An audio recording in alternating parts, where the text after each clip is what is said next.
Assalamualaikum warahmatullahi wabarakatuh. Madayaw ug maayong adlaw kaninyong tanan. Magandang araw sa inyo lahat.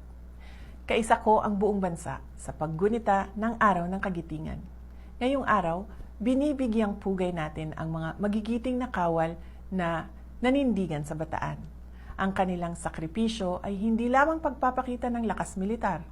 Ito ay isang dakilang pagpapatunay ng pagmamahal sa sariling bayan.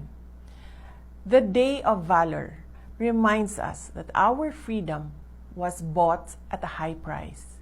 It is a reminder that the defense of our republic is a continuous duty that falls upon every generation. Today, valor is found in our courage to protect our sovereignty and our discipline to uphold the rule of law. Ang tunay na kagitingan ay matatagpuan sa ating matibay na paninindigan na protektahan ang ating soberanya.